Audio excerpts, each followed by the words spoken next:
"She will not have you," the man at the altar was saying, and the words carried the whole length of the church, clean and cruel as a blade drawn in a quiet room. "Look at her, a parson's charity, a girl with mended gloves and no dowry to her name. I am not such a fool as to bind my fortune to a debt." Carden, Duke of Morncrest, stood in the shadow of the west door where no one had thought to look for him, and he did not move. He had come only to deliver a letter of business to the vicar and be gone before the ceremony began. He despised weddings, despised the crush of them, the false weeping and the falser smiles, and he had meant to leave the parcel with a curate and take himself back to his horse. But the doors had been open, and the sound had reached him first, and now he found he could not walk away from it. At the front of the little church, beneath a window of coloured glass that threw a wash of blue across the flagstones, a young woman stood alone. Her gown was pale grey, plain and unadorned, the gown of a woman who had one good dress and had chosen it for the most important morning of her life. She held a small posy of garden flowers, bluebells and a little white blossom that Carden could not name from that distance, and her knuckles had gone white where she gripped the stems. The man who had been meant to marry her stood 3 paces off with his hat already in his hand, half turned toward the door as though he had one foot in the street. "Everett," she said, and her voice did not shake, which surprised him. "You gave your word. Before my father, before God, you gave it." "Words are cheap in a poor house," said Everett, and there was laughter behind him now, a low, ugly ripple from the pews where a knot of well-dressed guests had gathered on the groom's side. "I've had a better offer, Cassia. Miss Pettigrew of the mill, 4,000 a year and no dead father's debts hung round my neck. You are a sweet girl. You will make some curate a tidy wife. But I was not born to carry your family's shame like a yoke." Carden watched the young woman's chin. He was a man who had learned, in 9 years of guarding himself against the world, to read the small betrayals of the body, the tremor at the mouth, the flinch at the eye, the breath drawn too sharp.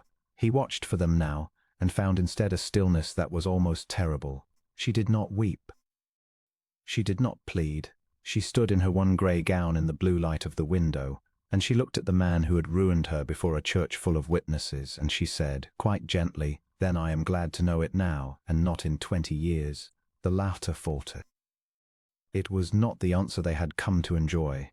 "You will be spoken of," Everett said, and there was a spite in it now, the spite of a man who had expected tears and been cheated of them, jilted at the altar. "There is no coming back from it, Cassia.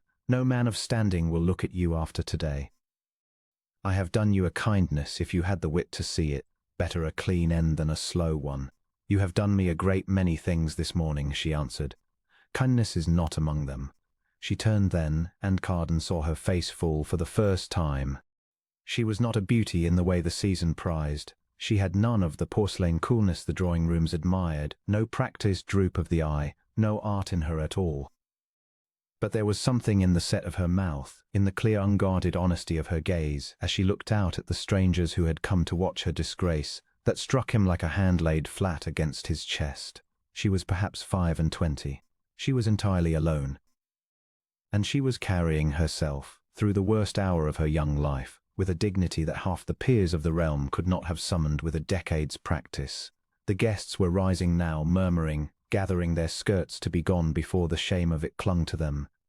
Everett had already reached the aisle, and Cassia Everard stood at the altar with her posy of bluebells and watched them all abandon her, one after another, until the church began to empty around her like a tide going out. Carden did not decide to move. He would tell himself afterward, in the long nights when he turned the morning over in his mind, that he had not decided anything at all, that his feet had carried him up the aisle before his reason could lay a hand on them. He was aware of the change he wrought merely by walking into the light. He always was. The murmuring died as though a cord had been cut. Everett, halfway to the door, went still. A woman gasped, and someone said his name in the hushed, frightened way people always said it. Morncrest, the Duke, that is the Duke of Morncrest, and the whole ruined wedding turned to stone around him. He was a tall man, and the black of his coat did nothing to soften him, and the scar that ran pale from his left temple into his hair was a thing the county had built 100 stories upon, none of them true. They called him the Cold Duke. They called him worse in rooms they thought he could not hear. A man who had shut up half his great house and dismissed half his servants and had not danced, not laughed, not so much as attended a supper in 9 years. A man whose wife had died young and whose grief had curdled, the gossips agreed, into something hard and strange. Mothers steered their daughters from him. Men lowered their voices.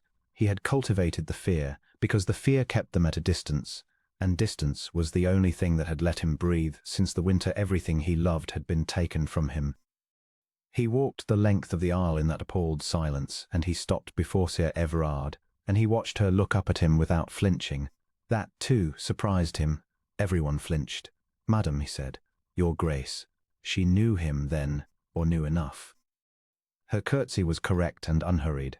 Her eyes, close to, were grey as her gown, and rimmed with red she had not permitted to spill. "I have heard this morning a man forswear his word before God and his neighbours," Carden said. He did not raise his voice. He had never needed to. "I have heard him call a debt what any man of honour would call a treasure. I find I am curious, madam, whether the shame in this church belongs to the woman he has named, or to the men who stand about her laughing." No one laughed now. Everett had come back a few paces, drawn by the terrible gravity of the thing, the way men are drawn to a fire. "Your Grace does not know the circumstances," he began. "Her father died owing half the county. I am within my rights." "You are within your rights." Carden agreed and turned his head slowly to look at him. He had learned long ago exactly how to look at a man to make him wish the floor would open.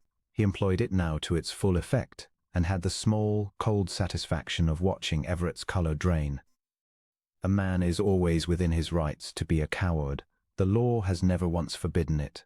I only observe that a coward ought to have the decency to be one in private, and not to make a public entertainment of a lady's ruin. "She is no lady," someone muttered from the pews, one of Everett's party, a florid young man emboldened by numbers. Carden did not trouble to find his face. "Then it is fortunate," he said, "that I am about to make her a duchess, and settle the question." The words were out of him before he had weighed them. He heard them land in the silence and felt, for one strange, weightless instant, the ground move beneath his own certainties. He had come to deliver a letter. He had meant to be halfway home by now. And yet the moment he heard the sentence in the air, he knew he would not take it back, and the not taking it back had the force of something he had decided long ago without knowing he was deciding it. Cassia Everard's composure broke for the first time. Not into tears, into astonishment, plain and human, her lips parting, the posy trembling in her hands. "Your Grace," she said very low, "you do not know me." "No," he agreed. "You cannot mean it. You cannot mean to—" She stopped. She glanced once at the emptying church, at the door where Everett stood, at the faces turned toward her that had, a moment before, been so eager for her fall. And Carden watched her understand the shape of what he had done, that he had, with a single sentence, taken a disgrace and set it against the whole weight of his name, and that his name would win. Anyone would have seized it. A drowning woman does not question the rope. She questioned it. "Why?" she said. "Why would you do such a thing? You do not know me, and I have nothing." He spoke the truth in that, at least. "I have nothing at all. No dowry, no connection, no fortune. I would bring you nothing but the very shame he flees." And this was the thing Carden would remember longest, longer than the blue light or the bluebells or the sound of Everett's forsworn voice. That the woman he had just offered to lift out of ruin looked up at him and, instead of grasping, asked him to account for himself. As though his motives were worth more scrutiny than her rescue. As though she would rather keep her disgrace honestly than take a kindness she did not understand. "Because I was passing," he said, which was true, and not the truth. "And because I find I have a great distaste for cruelty done in the house of God, and no patience left to watch it. You need not answer me now. You need not answer me at all. But I will not leave you standing here to be picked over by these people, and I do not make offers twice." He held out his arm. For a long moment she did not take it. He was aware of every eye in the church upon them. Aware of Everett's furious, humiliated stillness by the door, aware, most of all, of the strange, unfamiliar thundering of his own guarded heart, which had not been stirred to anything but grief in 9 years and now beat as though he had run a great distance. He had not offered his arm to a woman since before the scar. He had not wished to. He held it out now and waited, and it did not once occur to him that she might refuse, until the very moment when it seemed she might. "I do not want your pity, your grace," Cassia said at last. "If that is what this is, I would sooner walk out of here alone and let them talk." "It is not pity," Carden said, and was surprised again to find it true. He did not know yet what it was.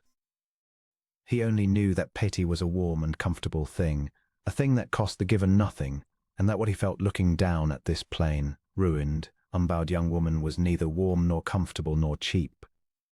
It felt disconcertingly like recognition, as though somewhere beneath the noise of the morning a door he had bricked up long ago had shifted on its hinge. "Whatever else it is, madam, it is not that. You have my word, and unlike some men in this church, I have never yet broken it." She looked at him a moment longer. Then she laid her hand upon his arm, lightly, the touch of a woman who has decided to trust exactly as far as the next step and no farther, and Carden felt the small warmth of her fingers through the wool of his coat as though it were a brand. He turned her toward the door. They walked the length of the aisle together, the cold Duke of Morncrest and the girl who had been jilted before all the county, and the crowd fell back before them on either side as the sea is said to have fallen back for the prophets. He felt her hand steady on his arm. He felt her keep her chin level and her step, even though every soul in the place was staring, and he thought with the first flicker of something that was almost warmth in a heart he had believed frozen past thawing, that he had never in his life seen courage worn so quietly. At the door, Everett found his voice. He was a handsome man and vain, and Carden could see how the vanity smarted now, how it galled him to be forgotten in his own catastrophe. "You'll regret it, Morncrest," he said low, so that only those nearest might hear. "A charity bride. The whole county will laugh at you. She'll bring you nothing but debts and disgrace, and when the shine wears off you'll see I did you a favor standing aside." Carden stopped. He looked at Everett for a long, unhurried moment, the way a man looks at something he has scraped from his boot. "You did not stand aside," he said. "You ran. There is a difference, and every person in this church has just learned it, and you will spend the rest of your small life being reminded of it in rooms that fall quiet when you enter them. As for the debts," his voice dropped and went colder still, "they are mine now, and so is she, and if I hear that you have spoken her name once more in the manner you spoke it this morning, you will discover precisely how much of what they say about me is true. Good day." He did not wait to watch the words strike home. He drew Cassia Everard through the door and into the grey morning light, where his carriage stood black and gleaming at the churchyard gate, and the driver, at the sight of them, straightened in open astonishment, for the Duke had gone in alone and was coming out with a bride. Only when they had passed beneath the lych gate and out of the reach of the staring church did she stop, and draw her hand from his arm, and turn to face him fully. The wind had risen. It stirred the dark hair loose about her temples and pressed her plain grey skirts against her, and she stood in the churchyard among the leaning stones and looked up at him with those clear grey eyes that would not learn to flinch. "I have not said yes," she told him. "No," Carden agreed. "You have not. You spoke as though it were settled. Before all of them, you told them you would make me a duchess. I told them what was needed to draw their teeth. What passes between us now out here is another matter and no one's affair but ours." He found, to his own quiet amazement, that he wanted her to argue. That he was standing in a cold churchyard beside the wreck of a stranger's wedding, hoping a penniless woman would go on questioning him, when he had spent 9 years arranging his whole life, so that no one would ever question him about anything again. "You asked me why, in there. I gave you a poor answer. The honest one is that I do not fully know. But I know that I meant it, and that the offer stands past the church door, which is more than you can say of the last man who made you one." Something moved across her face at that, not quite a smile, for the morning was too raw for smiling, but the shadow of where a smile might one day live. She looked down at the posy still crushed in her hand, the bluebells bruised now and wilting, and after a moment she opened her fingers and let it fall among the graves. "I do not know you at all, your grace," she said. "No, and they say a great many things about you, terrible things." "They do," Carden said. "Most of them are false. Some of them I have taken care to encourage. I will not pretend to you that I am a warm man, Miss Everard, or an easy one. I have not been either for a long time, and I do not know that I remember how." But I do not lie, and I do not run, and I keep my word past the door. You have my leave to consider whether those 3 poor virtues are worth the whole of your future, and I will send my carriage for your answer in the morning, whatever it may be." She lifted her eyes to his, and for a moment neither of them spoke, and the wind moved through the churchyard yews, and Carden, who had come only to deliver a letter, understood with a strange, unsteadying certainty that whatever answer she sent in the morning, his own life had already, irrevocably, changed its course. "In the morning, then," Cassia Everard said, and she gathered her ruined skirts and walked away down the churchyard path alone, her back straight, her head high, past the whispering stones and out of his sight, leaving the feared Duke of Morncrest standing bareheaded by his own carriage, watching her go, and marvelling that a heart he had thought long dead should choose this grey and thankless morning to begin, so quietly and against all his will, to beat again. The carriage that bore him to the Everard house was the plainest in his stable, and Carden had chosen it on purpose. A crest upon the door would have brought the whole of the lane to its windows, and he had endured enough of being looked at to last 3 lifetimes. Feared men were seldom given the mercy of being merely seen. He sat with his gloved hands folded upon the head of his cane and watched the mean little street go by, the shuttered shops, the gutter running brown with the morning's rain, and he told himself again that he had done a sensible thing, a cold and sensible thing. And that sense required nothing further of him than a signature and a wedding. He did not quite believe it. That was the trouble. Since the night he had let the words leave his mouth, since he had offered his hand to a girl the whole company had just finished disgracing, some quiet and disobedient part of him had refused to lie still. He had told himself it was contempt for the men who had done it, the old contempt he carried for all of them, and that Cassia Everard had merely been the nearest stick with which to beat them. But a man did not lie awake over a stick. The house, when the carriage stopped before it, was smaller than he had prepared himself for. Respectable and worn, its brass wanting polish, its curtains mended with a care that only made the mending plainer. A clergyman's widow's house, the living long since gone to another family, the daughters left with a name and very little to hang upon it. He stepped down and the door opened before he had reached it, and he understood at once that his coming had thrown the household into the particular terror that his coming always threw upon households. Was not Cassia who met him. It was a woman he did not know, handsome and bright-eyed and dressed a shade too well for the room behind her, who curtsied so low he thought she might tip forward onto the flags. "Your Grace," she said in a voice pitched to carry to the neighbours, "you honour us beyond anything we could deserve. I am Sybil Oswin, a cousin of the family, a near cousin, and I have taken it quite upon myself to see that everything is as it ought to be for you. Cassia is a dear creature, but she has no notion of how these things are managed, none in the world, and one cannot let a duke be received like a curate." Carden inclined his head the exact degree that courtesy demanded, and not 1 degree more. He had met 100 Sybil Oswins. They flowed toward rank as water flowed downhill, helplessly by their nature, and they mistook the flowing for affection. "You are kind to trouble yourself," he said, and let the flatness of it stand as a door closed in her face. She did not notice the door. Her kind never did.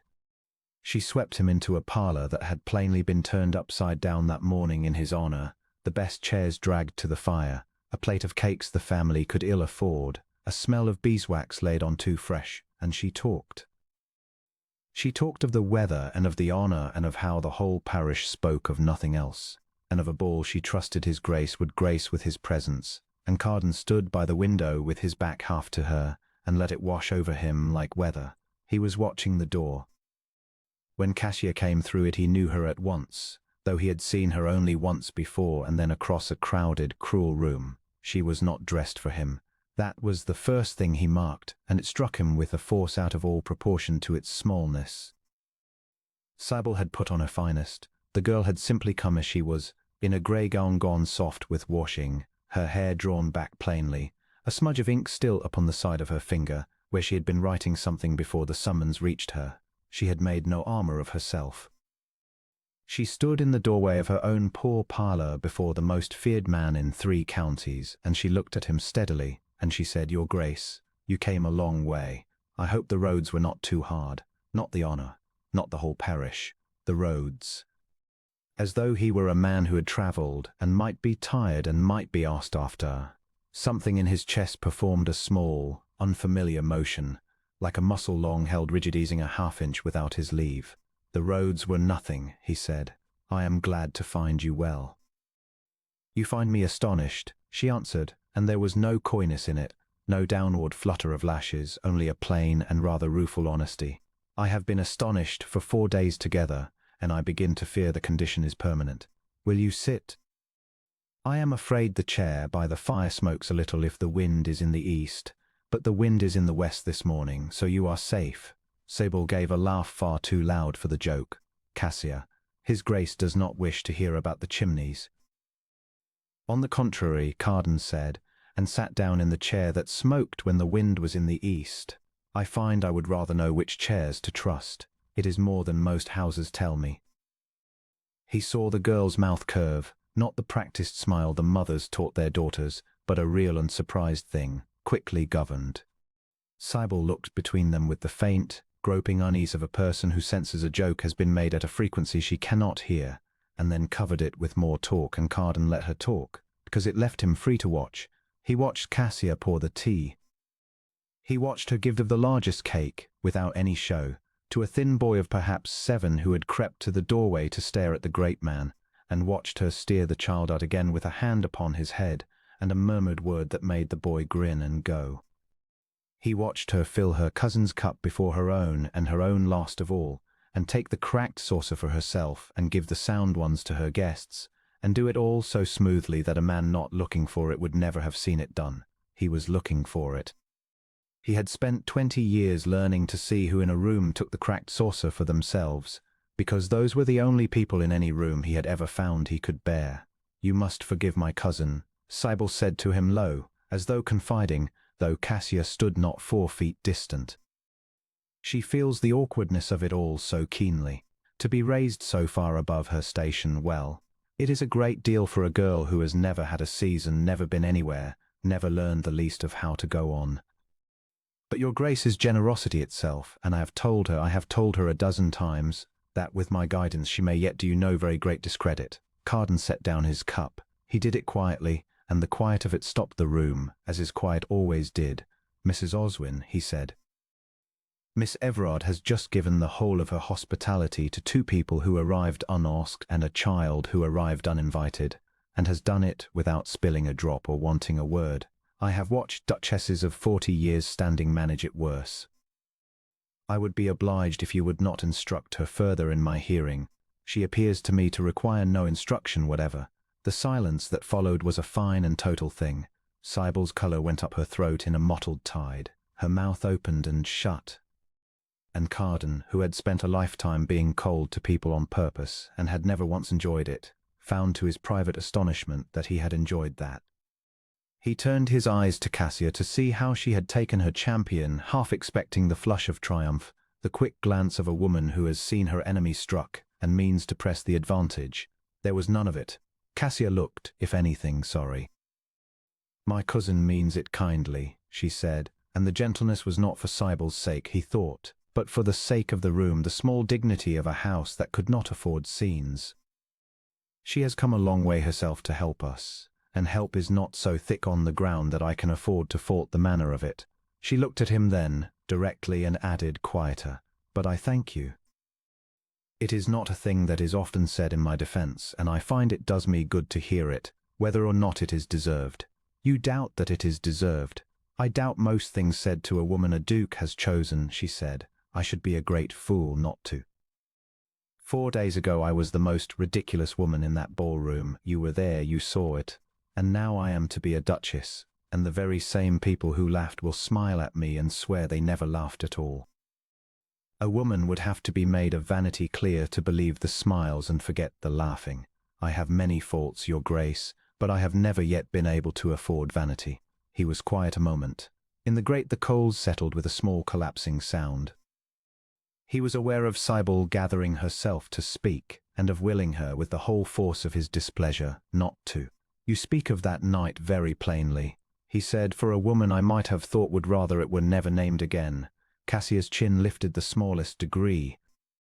"It happened," she said. Pretending it did not would not unhappen it.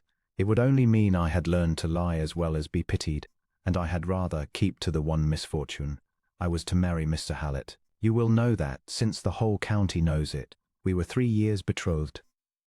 He waited until the settlement of a richer girl was sure before he broke it, and he broke it by letter, and he chose to break it on the evening of a ball so that I should read it there, in company, with my gloves half buttoned, because he is the kind of man who likes an audience to his mercies. She said it without a tremor, and only at the very end did her voice do a thing, not break, but go careful, the way a person walks carefully across ice they have crossed before and know will hold if they do not look down.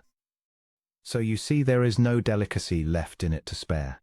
He spent it all for me. It was almost the one generous thing he ever did, Hallett. The name meant little to Carden, and yet he found he disliked it entirely, disliked it with a suddenness and a heat that had no business in a man come to sign a paper. He had known, in the general way, that she had been jilted. The whole affair had been the reason he could reach her at all, the disgrace that had put her within a great man's grasp. He had not, until this moment, thought of the letter, of the gloves half buttoned, of a girl standing in a bright room reading her own ruin while the people who had never wished her well arranged their faces into sorrow. He had stood in bright rooms and read ruin himself. He knew precisely the temperature of that particular cold. He is a fool, Carden said. He is comfortable, said Cassia. In my experience the two are not often at war. And then, as if she feared she had let too much show, she reached for the pot and asked whether his grace would take more tea, and the ordinary question was somehow the bravest thing he had heard spoken in that room. He stayed longer than he had meant to. He had meant to stay a quarter of an hour and be gone before the neighbours had done gathering at their windows.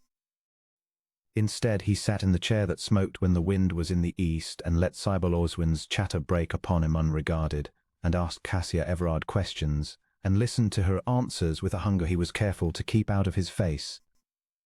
He asked what she had been writing when he came, and she said, without embarrassment, letters for the vicar's charity list, because her hand was fair and the vicar's was not, and it was work she could do at home and be of some use. He asked whether she liked it, and she said she liked being of use, which was not, she supposed, quite the same thing, but was as near to it as her circumstances allowed. Every answer was a small door opening upon a room he had not expected to find furnished. He had come prepared for gratitude, and gratitude wearied him past bearing. He had come prepared, if he was honest, for a frightened girl who would agree with everything he said and flinch when he moved, and had told himself that would suit him, that a frightened wife who left him alone was the most a man with his history could reasonably want. Instead, he had found a woman who told him which chairs to trust and would not be flattered and would not flatter, who pitied her own tormentor and would not pity herself, and who spoke of her disgrace as a thing that had happened rather than a thing she was. He had built his adult life upon the certainty that no one who came near him wanted anything but the coronet, and it was an uncomfortable business to feel that certainty come quietly loose at one corner. When at last he rose to go, Sybil sprang up with him, full of farewells and of her own great usefulness, promising to write, promising to call, promising to see that Cassia was made ready for the honour awaiting her. Cassia rose more slowly and walked him to the door herself, past the mended curtains and the worn brass, and on the step out of her cousin's hearing she stopped. "Your Grace," she said, "may I say a plain thing? I begin to think you can say nothing else. Say it." "I do not know why you have done this." She held his eye, and there was neither fear in her face nor calculation, only a searching sort of honesty that he found he could not look away from. "A man like you does not marry a woman like me out of any reason I have been able to name, and I have lain awake naming reasons for 4 nights. If it is pity, I would ask you to unsay it, for I would rather be poor and laughed at all my life than be a great man's charity for the rest of it. And if it is spite, if you did it only to strike at the people in that room, then I am sorry for you, and I will keep your house well regardless, but I should like to know it, so that I do not waste any part of myself expecting more." The wind, which had been in the west all morning, chose that moment to shift, and a cold breath of it came up the mean little lane and stirred the loose hair at her temple, and Carden stood with his hat in his hand, and found that for the first time in longer than he could easily remember, he did not know what to say, because it was not pity. He had told himself it was pity precisely because pity was safe, because pity asked nothing of him and confessed nothing, and he understood in that instant on that worn stone step that she had reached past the word and put her hand upon the truth. And that the truth was a thing he was not ready to give her, a thing older than that ballroom, older than Harlot, older than her disgrace or his own black name, a thing he had carried so long and so silently that he had half persuaded himself it had died. "It is neither," he said at last, and his voice was lower than he had intended it. "You may believe that much and let the rest wait. It is neither pity nor spite." "Then what?" He put on his hat. "A reason," he said, "that I have not yet found the courage to name to myself, Miss Everard, and so cannot in fairness name to you. But you may hold me to this. I did not choose you to be laughed at, and I did not choose you to be pitied, and any man or woman who tries to make you either while you bear my name will find they have quarrelled with me instead. Good day." He went down the step and into the plain, dark carriage without his crest, and did not let himself look back until the horses had turned the corner and the little house was safely out of sight. Only then, alone, with the brown gutter sliding past the glass, did he permit his hand to unclose from the head of his cane, and find it had been gripping hard enough to whiten the knuckles through the glove. She had asked him why. In all the long chill years, no one had troubled to ask him why.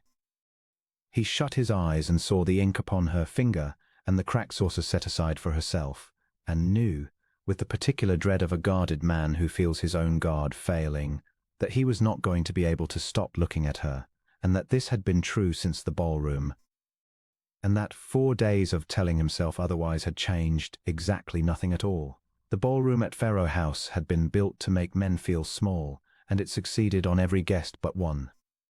Carden stood beneath the great blaze of the chandeliers with a glass he did not intend to drink, watching the room arrange itself into the old familiar cruelties, and he could not stop watching for her.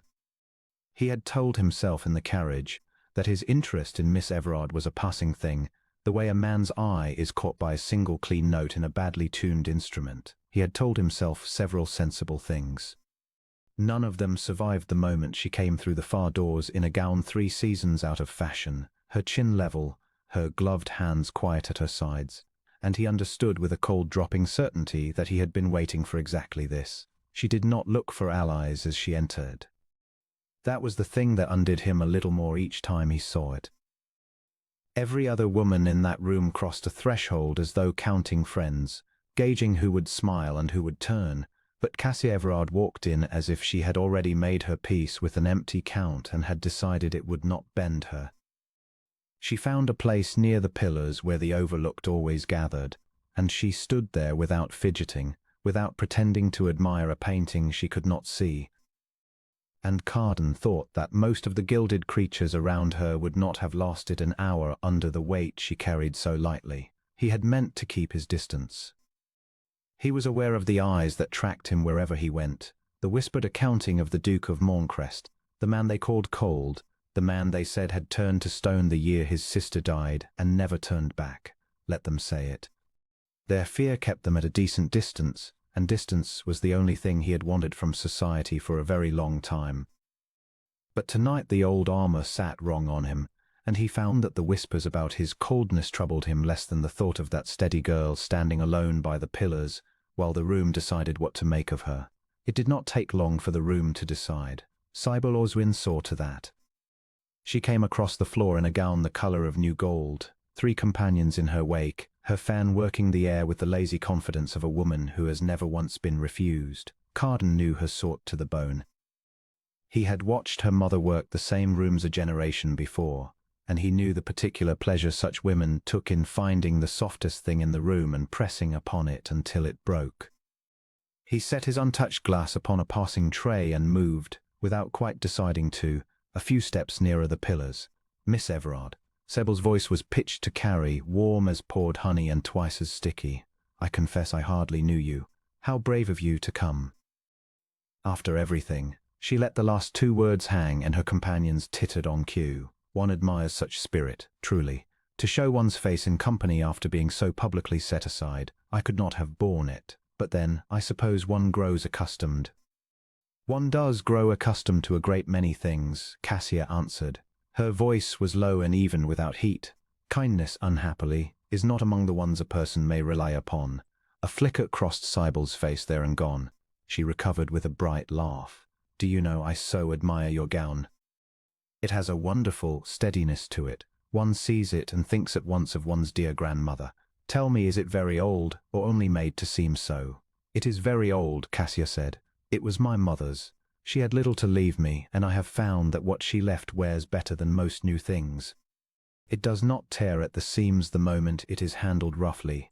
Carden watched the second remark land where it was aimed. Cybele's smile thinned by a degree, and the laughter of her companions came a half-beat late, uncertain now whether they laughed with the huntress or at her. It was very neatly done. There was no venom in the girl's tone, no visible effort, only a plain truth turned so that its edge showed for exactly the instant it needed to and then was gone. She had not raised her voice. She had not colored. She had answered cruelty with the one weapon cruelty cannot easily counter, which is dignity, and Carden felt something in his chest that he had believed long dead shift and stretch and open one wary eye. But Cybele Oswin had not built her reputation on retreating from a single clean cut. Her expression settled into something sweeter and far more dangerous, and she stepped closer, lowering her voice to the confiding register that is meant to be overheard. You must forgive me, she said. I forget myself. It is only that we are all so very curious, you understand. We had heard, but perhaps it is not true, and you shall tell me that when Mr. Holbrook left you standing at the church door, he said it was your want of fortune that decided him, that he could not in conscience yoke himself to a woman with nothing. Is it true? For if it is, my dear, you must not blame yourself in the least. A man of sense will always look to his interests. It is the way of the world. Only the very foolish marry where there is nothing to be had. The words dropped into a lull in the music, and Carden saw them travel. He saw the near heads turn, the fans lift to hide the hunger of a dozen faces waiting to watch the girl by the pillars come apart. This was the true stroke, he understood. The gown had been only the softening. Cybele meant to make her weep or flee, or lash out and prove herself, the graceless creature they had already agreed she was. It was an old game and a filthy one, and Carden had stood by through 100 like it, because none of them had ever been his affair. Cassia Everard did not weep. She looked at Cybele Oswin for a long moment, and when she spoke her voice had not risen a hair. It is true, she said. He told me so on the step, before a good many people. I will not pretend it did not wound me. I would be lying, and I have found lying a poor trade. But I have thought on it a great deal since, Miss Oswin, and I have come to be glad of it. A man who counts a woman's worth in her purse has told you the whole measure of his own heart in a single sentence, and he has done it before the ring is on your finger, when you may still be grateful for the warning. I was fortunate. I learned what he was while I was yet free to walk away from it. She paused. I would not trade that knowledge for all his fortune. I wonder whether every woman here could say the same of the man she has settled on. The silence that followed was of an entirely different quality. It was the silence of a room that has watched an arrow loosed at a lantern in the air and come to rest, quivering, in the archer's own door frame. Not one of the near heads was looking at Cassia now. They were looking, very carefully, at their own affianced men and at Cybele Oswin, who had gone the particular white of a woman who has just heard laughter begin somewhere behind her and cannot tell whom it favors. And Carden, who had not meant to speak, who had spent 11 years perfecting the art of not being drawn into anything, heard his own voice cut across the floor. Miss Oswin. He did not raise it. He had never in his life needed to raise it. The single quiet word turned every face in the near circle toward him, and he watched the fear around them in the old reliable way, the small stiffening, the swift arrangement of deference. You have been generous with your curiosity this evening. Permit me to satisfy some of my own. I have long wished to know how a woman comes to find the misfortunes of others so very amusing. Is it a thing one is taught, or does it arrive on its own like gout? For a moment no one breathed. Then someone at the edge of the circle made a sound that was not quite a laugh and could not quite be swallowed, and it broke the rest of them. The tittering that had been meant for Cassia turned, as such tittering always turns the instant it is safe to, and found a new direction. Sybil Oswin's fan came up. Over its gilded edge her eyes found Carden's, bright with fury and calculation, and he saw her measure the impossibility of answering the Duke of Morncrest and decide wisely to retreat. "Your Grace is pleased to be severe," she said, with a curtsy that trembled only a little. "I meant nothing by it. We are all friends here." "Then you will be glad to be among them," Carden said, and turned his shoulder to her, which in that language was a door closing, and heard her draw her companions away behind him like a tide going out. He did not watch them go. He had learned, in the long years of being feared, that the surest way to strip a person of consequence was to decline to grant them the courtesy of one's regard, and he spent it now on Sybil Oswin without a flicker of remorse. Behind him the music faltered and recovered, and the great glittering machine of the ballroom resumed its turning, but a little differently than before, the way a stream runs differently once a stone has shifted in its bed. He had made an enemy tonight. He knew it, and he found, examining the knowledge, that he did not much care, which was itself a novelty worth marking, for a man who had ordered his whole existence around the avoidance of exactly such entanglements. He had not planned any of it. That was what disturbed him as he stood there with his heart beating a shade too quick for a man who had done nothing but speak 11 words. He had spent the better part of a decade making himself into a thing that could not be reached, a fortress with the drawbridge drawn up and rusted in place, precisely so that no small hurt in a crowded room could ever again move him to act. And a girl in a dead woman's gown had reached in without trying and set his hand upon the lever, and the drawbridge had come down as though it had only ever been waiting for the weight. He turned, and Casa Everard was looking at him. She was not looking at him the way the others looked at him. There was no fear in it, and no fawning either, no swift arithmetic of what a duke's notice might be worth to a ruined girl.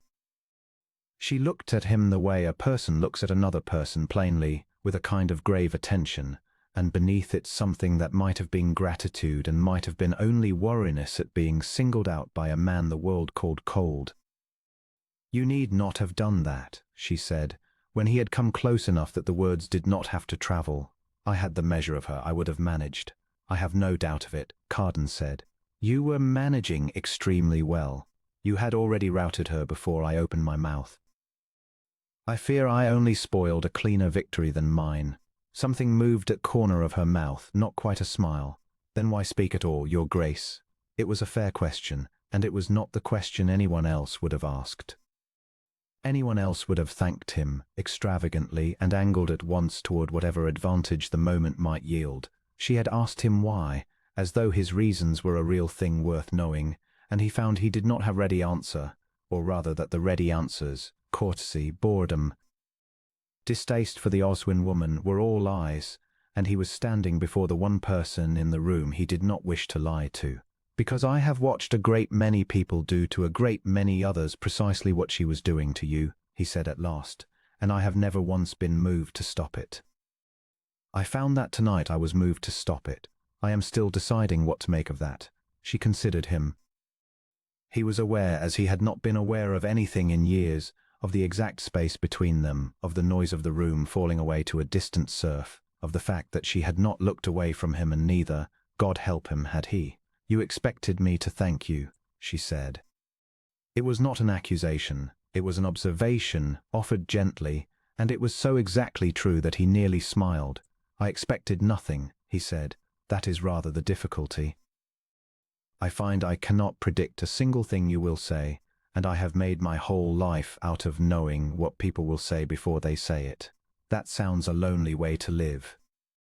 He had heard every manner of thing said to him across 11 years, flattery, fear, condolence, the careful probing of ambitious mothers, and no one, not one soul, had ever said that to him. It landed in him with a soft and terrible accuracy, and he saw at once that she had not meant it as a stroke.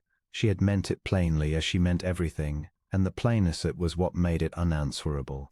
"It has its economies," he said, and his voice was not quite as steady as he wished. "One is spared a great deal of disappointment when one expects nothing of anyone. I recommend it. It has served me admirably for 11 years. And yet you stopped to speak to me," she said, "which I should think a poor economy, if solitude is what you were guarding. You have spent something here tonight, Your Grace, whatever you tell yourself, a man does not draw the notice of a room like this one for nothing. She said it without triumph, almost with regret, as though she were sorry to have cost him. I hope the price was not dear. He had no answer to that either. She had a way of setting a plain fact in front of him and leaving it there, neither pressing nor retreating, that made all his practiced deflections feel like the fussing of a man rearranging cushions while the roof came down. I am sure it does, she went on when he did not speak, and mercy was in it, the mercy of a person who sees another struggling and looks kindly away. She glanced toward the pillars, toward the safe, forgotten corner she had been meant to occupy for the whole of the evening, and then back at him, and there was the first true warmth in her face, rueful and quick. You have undone my evening entirely, Your Grace. I had come here to be invisible. It is a great deal of work, being invisible, and I had prepared for it most carefully, and now you have gone and made me the most looked-at woman in the room. I shall never manage to disappear again tonight. I confess I cannot bring myself to be sorry, Carden said. Though I see I have done you an ill turn dressed as a good one. Permit me to make it worse. There is a card room through those doors where no one of any interest ever goes, and where the conversation is exclusively of whist and the weather. If invisibility is what you require, it is the nearest thing to it this house affords. I could conduct you there and leave you in peace. You could, she agreed. And will you? He looked at her. The honest thing, the thing that would restore his peace and hers, was to walk her to that quiet room and make his bow and take himself home to Morncrest and the long safe silence he had built there. He knew it as surely as he had ever known anything. And he heard himself say, I find I would very much rather not, and watched the surprise of it move across her face and be met, after a moment, by something that was not displeasure at all. The music had struck up again behind them. Somewhere 100 people were dancing and gossiping and being exactly what they had always been. Carden stood in the middle of all of it and understood, with the clear cold dread of a man watching a wall he has spent years building come apart brick by patient brick, that he did not want the evening to end. He did not want to bow and go. He wanted to hear what this overlooked, unfortunate, wholly unpredictable girl would say next, and next after that, and he could not for the life of him remember the last time he had wanted anything so simple and so much. Then do not. Cassia, Everard said quietly. Stay if you like. I make no very interesting company, Your Grace, and I have nothing at all to offer a man like you. But if you truly mean it, I will not send you away. Nothing to offer. He almost laughed at that, at the sheer wrongness of it, and did not, because he could see she believed it entirely. He inclined his head, and remained where he was, and the small victory of it moved through him warmer than any wine, and beneath the warmth, colder and quieter, ran the certain knowledge that he was in a great deal more danger than any ballroom could account for. The music had swelled again behind them, some gallant air struck up for the dancers, and Carden knew he ought to return to the ballroom before his absence was remarked. He did not move. Cassia stood a pace from him in the alcove off the long gallery, the candlelight catching the plain grey silk that Sabel Oswin had spent the whole evening deriding, and he found that the plainness only made her the more legible to him. There was nothing to distract the eye from the woman herself. You should go in, she said. They will wonder where the Duke of Morncrest has gone. And if they wonder, they will invent an answer, and it will not be a kind one. Let them invent, he said. I have never troubled myself over what a drawing-room decides about me. No, she agreed, and there was neither flattery nor fear in it, only observation. I have watched you not trouble yourself all evening. It is a rare talent. I confess I have not mastered it. He almost smiled. He had not smiled in company in longer than he could easily reckon. The muscles of it felt unpracticed, like a language half forgotten. You bore Lady Oswin's remarks with more composure than most men bear a compliment. Composure is cheaper than the alternative, Cassia said. I have learned that if one does not flinch, they must eventually go and find some other amusement. A flinch feeds them. I decided some while ago to stop feeding them. She looked toward the doorway and the gold light beyond it, and something passed over her face that was not quite sorrow. It does not mean the words do not land. It means only that I do not let them see where. Carden felt that sentence settle into him with the weight of a key turning, He had built the whole of his adult life upon precisely that architecture and had never once heard it spoken aloud by another soul. He had thought himself the only tenant of that particular silence. "Come," he said, before he had decided to say it. "There is a colder air out through here, and it will spare us both the necessity of pretending to enjoy ourselves. Unless you would rather I returned you to your cousin's protection." Her mouth curved wry. "My cousin's protection consists of standing near enough to Lady Oswin to be splashed by her importance. I would sooner take the cold air." He offered his arm. He was aware of the recklessness of it even as he did so, aware that a dozen watching eyes would carry the sight of the Duke of Morncrest walking out with the disgraced Everard girl into every parlour in the county by noon tomorrow. He offered it anyway. She laid her gloved hand upon his sleeve with a lightness that was somehow more unbearable than any grasping would have been, and they passed through the glass doors onto the terrace, and the noise of the house fell away behind them like a garment set down. The gardens of Aldermere ran in long descending terraces toward a black line of yews, and the moon had risen enough to silver the gravel of the paths. The air was sharp with the first honest cold of autumn. Cassia drew a breath of it as though it were something she had been denied. "You are not afraid of me," Carden said. It was not a question. He had spent a decade cultivating the fear. He knew its absence the way a man knows the absence of a familiar ache. "Should I be? Most are. It is said I ruined a man once. It is said I have a temper that has broken more than porcelain. It is said." He stopped himself. "A great many things are said. I have noticed," Cassia said, "that the people who say the most about you are the people to whom you have never spoken a word. That is generally the way of it. The loudest witnesses are the ones who were never in the room." She walked a little ahead of him down the terrace steps, one hand trailing the stone balustrade. "My own name has been discussed a great deal this season by people who could not pick my face from a crowd. I have grown skeptical of report. And what does report say of you?" He should not have asked. He asked. She turned. In the moonlight her composure had a different quality than it wore indoors, not armor now, but something quieter and more tired. "That I was jilted. That is the polite word for it. Mr. Ledford was to marry me in the spring, and then my father's affairs came apart, and it emerged there would be no settlement worth the name, no fortune, only the appearance of one that we had all, my father included, mistaken for the thing itself. And Mr. Ledford discovered, quite suddenly, that his heart had been engaged elsewhere all along." Her voice did not break. It was worse, somehow, that it did not. "He announced it at the Harwoods' dinner, before the soup.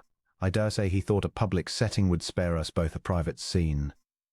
He was wrong about that, as he was wrong about a great many things, but I did not give him the scene. I finished the soup." Carden stood very still. He was conscious of a heat rising in him that he recognized and mistrusted, the old temper, the thing that had indeed once broken more than porcelain, and he was conscious that it was rising not on his own behalf but on hers, which was a wholly novel sensation and an alarming one. "He finished nothing worth finishing," he said low. "No." She almost laughed, and the almost laugh was the most affecting thing he had heard all night. "But he took my name down with him when he went, you understand. A woman who is jilted for having no fortune is pitied.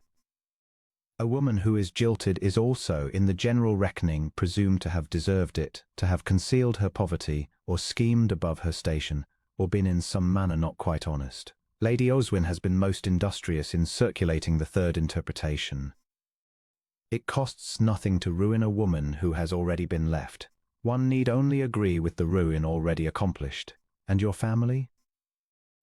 "My father died in the summer." She said it plainly, the way she had said everything, laying it before him without ornament and without any request that he do anything with it. The depths were not so vast as rumour makes them, but they were vast enough. "My mother has gone to my aunt in the north.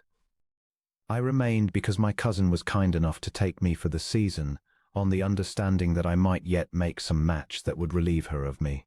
That is my circumstance, your grace, entire and unvarnished.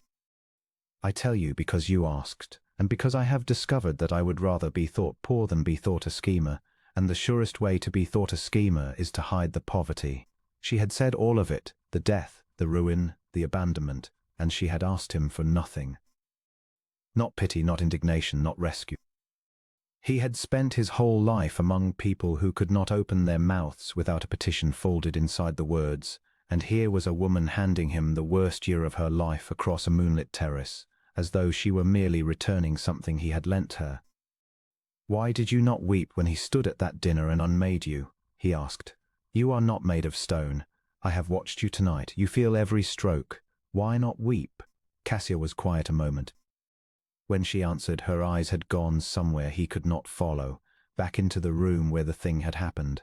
"Because when I was very small," she said, "my father told me a thing I have never forgotten. He was not always a careless man with money. That came later. But when I was small he was wise. I had been mocked by some children over a torn frock, and I came home weeping, and he took me on his knee and said, 'The tears are theirs if you shed them where they can see. Keep them, and they belong to you, and you may spend them later on something that deserves them.'" She lifted one shoulder, a small, self-forgiving gesture. "I have kept a great many tears, your grace. I have spent almost none. Perhaps that is a fault, but it is mine." The words went through Carden like cold water through a man half asleep. He knew them. He knew that sentence. "The tears are theirs if you shed them where they can see." Knew it not as a phrase he had happened to hear, but as a thing that lived in the oldest room of his memory, a room he kept shut. He had been a boy of 9, motherless a fortnight, standing in a wet churchyard where the mourners had all drawn away from the strange, feared, stone-faced hare who would not cry, and he had been ashamed of the tears choking him and more ashamed that he could not loose them, and a girl, small, plain, in a frock too thin for the weather, had come and stood beside him where no one else would, and had said something very like it. "Keep them. They are yours. You may spend them later." He had never known her name. His father had taken him away that same hour, and the estate had swallowed the years, and he had told himself for 30 years that he had imagined her, that grief invents its own comforts. He looked at Cassia Everard in the moonlight, and felt the ground of his certainties shift beneath him. "Your Grace," she said, "you have gone quite pale. I have said too much. Forgive me. I forget that not everyone wishes to be handed another's misfortunes at a party. No." His voice came out rougher than he intended. He mastered it. "No. You have said exactly enough. It is I who—" He stopped. He could not tell her. He did not know yet what there was to tell. The thing was too large and too old and had risen too fast. And a man did not accuse a woman he had known 3 weeks of being the ghost that had haunted his boyhood without first being very sure. And there was another reason, meaner and more honest, that he did not care to examine. If he told her, she would understand at once that whatever regard he showed her was rooted in an old debt, and she would refuse it as she had refused every pity, and he found he could not bear to be refused. "It is only that you remind me of someone," he said at last, which was the truth and not the whole of it. "A very long time ago, before I became the thing they say I am." "And what were you before?" she asked, softly, not prying, making him the same clean gift of a question that she had made of her own history. "Younger," he said, "and I believe, though I can scarcely credit it now, that I was kind." He looked out over the black yews. "There was a person once who was kind to me at an hour when kindness cost her something and bought her nothing. I never repaid it. I never could. I did not know how to find her, and after a time I persuaded myself she had not been real. One learns in my position that the safest thing to love is a thing that cannot be taken. So I loved a memory and shut the door on the living, and I have kept that door shut so long that the county has decided I have no door at all, only stone." He turned back to her. "You are the first person in a great many years to make me feel the draught under it." He had said far more than he meant to. He saw the surprise of it move across her face, not triumph, not calculation, only a kind of grave astonishment that he had trusted her with it. She took a step nearer, and the small distance closing between them changed the very air, and Carden's hand rose of its own accord toward hers where it rested on the cold stone. He did not take it. His fingers stopped a breath above her glove, near enough to feel the warmth of her through the leather, near enough that she had only to lift her hand the least degree to meet him. Neither of them moved. The moon and the cold and the far-muffled music held them there in a stillness that had more in it than any embrace could have carried, the whole weight of two people who had each, separately, decided long ago that they would ask the world for nothing. discovering in the same instant that they had each begun against every resolution to want. You should not, Cassia whispered. Let the county see the draught. They will use it. They use everything. I know it, he said, and still he did not draw his hand away. I am the last woman in England whose regard can do you any good, your grace. I have no name left to lend you and no fortune to bring you and a scandal trailing behind me like a hem in the mud. Any man of sense. I have never, Carden said, been accused of sense. Ask Lady Oswin. She has a list. And Cassia laughed, truly laughed, the sound breaking out of her before she could keep it, low and warm and startled, and it undid him more thoroughly than tears could have done. He lowered his hand at last, not in retreat, but because he did not trust himself to keep it where it was, and the near touch dissolved into the cold night, and left behind it a promise neither had spoken and both had felt. It was then that he saw the figure at the top of the terrace steps. Sybil Oswin stood in the spill of light from the ballroom doors, quite motionless, a glass in her hand, and her face turned down toward them with the particular attentiveness of a woman committing a scene to memory. How long she had stood there he could not say. Long enough. Her expression was not the sneer she wore for company. It was something colder and more careful, the look of a person who has been handed, unexpectedly, a weapon, and is turning it in her hand to learn its balance. She raised her glass a fraction to him, to Cassia, to the pretty picture they had made, and then she turned and went back inside without a word, which was worse by far than anything she might have said. Cassia had seen her too. The warmth of the laugh was gone from her face and the composure had returned, the arm was sliding back into place, but her hand had gone tight upon the balustrade. There, she said quietly. You see the draught. She saw nothing, Carden said, though he did not believe it. She saw everything. She saw that the Duke of Morncrest walked into a garden with a ruined girl and did not walk out again for a quarter of an hour, and by tomorrow that quarter of an hour will have become a scandal fit to bury us both. You in ridicule, and me in something a great deal harder to survive. She drew her hand from the stone and folded it into the other, and stood very straight, and Carden understood that she was already counting the cost, already deciding which tears she would keep and which she might, this once, be forced to spend. I should not have come out here. It was selfish of me. For a quarter of an hour I forgot to be careful, and that is a thing I cannot afford, and you can, Cassia. He had never used her name. It stopped her as no argument could have. Whatever she carries into that room, she carries it to me first. I have been feared in this county for 10 years for reasons that were never true. Let her discover what is to be feared by a man who at last has a reason to use it. But even as he said it, he felt the old wound stir beneath the words, the buried grief, the boy in the churchyard, the certainty he had built his fortress upon, that to love a living thing was to hand the world a blade to cut you with. He had let the draught under the door. He had let a woman see it, and now a cold and careful enemy had seen it too, and was already, somewhere in the bright rooms above them, beginning to sharpen what she had found. Cassia looked at him a long moment in the silvered dark. You are not all, she said softly, the thing they say you are. No, Carden answered. Nor, I begin to suspect, are you. He offered his arm once more, and this time when she took it there was nothing light about her hand at all. It held, and he let it. And together they climbed back toward the treacherous gold light of the house, toward the storm he could already feel gathering behind Sybil Oswin's careful watching eyes. The candles at Morncrest had never burned so bright, and Carden trusted none of it. He stood at the head of his own long gallery, while the county poured in beneath the painted ceiling, and he watched them the way a man watches water he means to cross, for the smooth place that hides the drop. He had let this evening be given because Cassia had wished it, because she had said, in that low way of hers that undid him without meaning to, that a house so long shut to learn again how to hold light. He had not been able to refuse her. He was beginning to fear he could refuse her nothing, and that fear sat colder in him tonight than it had any right to. Across the floor she moved among his guests as though she had been born to the office, though he alone knew the plain little parsonage she had come from and the debts that had followed her to his door.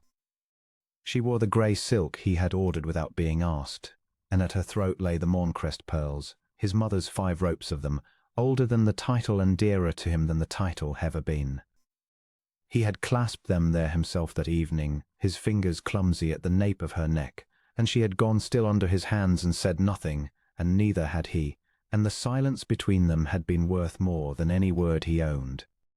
Now he watched Sybil Oswin cross the room toward his wife, and something in him drew tight. Sybil came in rose-colored satin, all warmth on the surface of her, and Carden had learned long ago to distrust warmth worn on the surface. She had been 3 months at open war with Cassia, the small polished war of drawing rooms, waged in slights too fine to answer, and she came now with her hands out and her smile wide, and he did not believe a line of it. "Your Grace," she said to Cassia, loud enough that the nearest heads turned, "how well you carry them. The famous pearls. One would never guess you had not been raised to such things."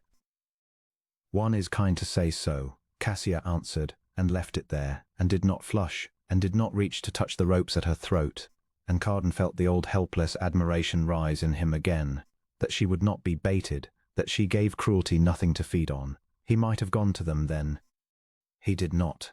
He told himself a duke does not hover at his wife's elbow like a nervous boy, and he stayed where he was, and afterward he would name that choice among the worst he had ever made. The dancing began. He stood up with Cassia because it was expected, and because he wanted to, which were two different things he was no longer able to keep apart, and for the length of the set the room and its watchers fell away. There was only her hand light in his, and the grave attention of her eyes. She did not fill the silence with chatter. She never did. She let him be quiet, and in the quiet he was, for a few turns of the floor, something like at peace. "You are uneasy tonight," she said softly, when the figure brought them close. "I do not care for crowds in my house." "You do not care for being seen to care for anything," she said, not unkindly, and the figure parted them before he could answer, and he was left to turn that over, and to know that she had read him truer in a quarter hour than the world had managed in 20 years. It was near midnight when the evening broke. He was at the far end of the gallery, half attending to old Colonel Hartwell's account of a horse, when he heard the pitch of the room change. That swift dropping hush that means something has gone wrong and everyone has felt it at once. He turned. Sybil Oswin stood at the center of the floor with her hand pressed to her breast and her face arranged into perfect distress, and beside her stood a man Carden had hoped never to have under his roof, Alaric Fenwick. The very man who had stood up in a country church a 12-month past and jilted Cassia Everard before the whole of the parish, who had thrown her over for a brewer's daughter and a fortune, and left her disgraced and portionless. So that when Carden had offered his name the world had thought him mad or cruel to take what Fenwick had discarded. Fenwick, with his easy handsome ruin of a face, invited tonight by whom Carden did not know and meant to learn.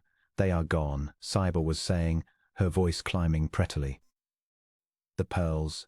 I saw them at her Grace's throat not an hour since, and now, look, she does not wear them. 5 ropes of the Morncrest pearls, and they are simply gone from the house." Carden's eyes went to Cassia's throat. Sybil spoke true in that at least. The pearls were not there. He crossed the floor. He did not remember crossing it. He was simply among them, and the crowd had drawn back to make a ring, and in the middle of the ring stood his wife, very pale and very straight, one hand lifted halfway to her bare throat as though she too had only that moment understood. "I took them off," Cassia said. Her voice was steady. "The clasp had loosened in the dancing. I gave them to my maid to carry up and mend." "Did you?" said Sybil, gentle as a knife going in. "And where is the girl?" "The maid was fetched." She came white and trembling and swore before them all that her Grace had given her no pearls, had passed her nothing, that she had been at the supper board this half hour and could bring 20 to say so. And Carden, watching, saw the thing being built around Cassia stone by stone, and could not yet see the hand that laid the stones, only that every stone fit. "Perhaps," said Fenwick then, and it was the first he had spoken, and his voice was smooth with false reluctance, "perhaps we might spare her Grace this. I would not for the world, only I confess it weighs on me." When I knew Miss Everard, he did not say the Duchess. He said Miss Everard, and Carden marked the small studied cruelty of it. She spoke often of what she would do had she means, of debts at home, of a father near to ruin. "I only mean a woman raised to want does not forget wanting." The murmur that went round the gallery then was the sound Carden had spent his life learning to hate. He had heard it once before, in a room very like this one, 20 years gone, and had made him the man he was. The man the county called cold, the man mothers frightened their daughters with, the Duke of Morncrest who had turned to stone in a single evening because a woman he had loved past sense had stood in a bright room and let the world believe a lie of him and smiled while it did. He had trusted then. He had trusted with his whole green foolish heart, and Rosalind had taken the trust and the ring off his mother's hand both, and had let another man be blamed for the loss, and had jilted him in the same breath, and had walked away lovely and untouched while the talk closed over his name like water. He had sworn in that hour never again to hand any living soul the blade to open him. He had kept the oath for 20 years. He had kept it until a grey-eyed parson's daughter with no fortune and no guile had walked into his house and made him forget he had ever sworn it, and now here it was again. The bright room, the lie taking shape, the woman at the centre of it, and the whole world watching to see what the cold Duke would do. Search her, said the murmur, though no one yet had dared the word aloud. Search her things, where there is smoke. Sybil gave the word its shape. Surely, she said, her grace would wish to be cleared. Surely she would open her rooms to us gladly, and put an end to every ugly thought for her own sake and his grace's honour. Every face in the gallery turned to Carden. And for one terrible moment, he would carry the shame of that moment to his grave. He wavered. It came up in him unbidden and vast, the old wound tearing wide, the certainty, learned in blood, that trust was a trap dressed as a gift, that he had been a fool once and was being made a fool again, that every soft hour of these past months had been the slow patient work of a woman who knew, as Rosalind had known, exactly what a lonely powerful man most wished to believe. He had built his whole life to keep this very moment from ever coming again. He had made himself hard as the north face of his own house, so that no bright room full of watching faces could ever again strip him bare. And here he stood, stripped bare regardless, because he had let one quiet woman pass the gate, because he had wanted, God help him to be wanted, and the wanting had unlocked every door he had spent 20 years bolting shut. He looked at Cassia, and for the space of 3 heartbeats he did not see his wife. He saw Rosalind's bright, unbothered face. He saw the ring gone from his mother's hand. He felt the whole crowded gallery waiting for him to be once more the man the world had laughed at, and the fear of it went through him like ice water and turned his own face to the stone the county so feared. Well, Morncrest, said Sybil sweetly, will you have the rooms searched? He heard his own voice come out flat and cold and far away, a stranger's voice, the Duke's voice and not the man's. Send for Mrs. Peel, he said, his housekeeper. The rooms will be opened. He did not look at Cassia as he said it. He could not. He felt her look at him instead, felt it across the whole width of the ring, steady and grave and terribly quiet. And it was worse than any word she could have flung at him, that silence, that patience, that refusal even now to plead. They went up.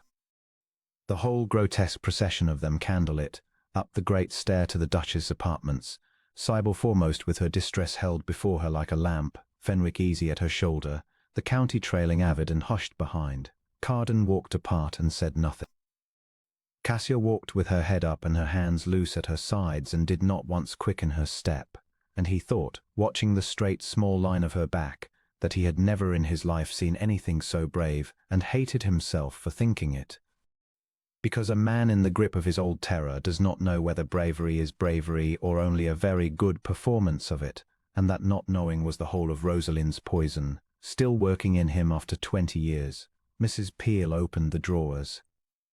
And there, in the third one down, folded into a shawl Cassia had worn to church 100 times, lay the Morncrest pearls, all 5 ropes of them, coiled bright and unmistakable in the candlelight.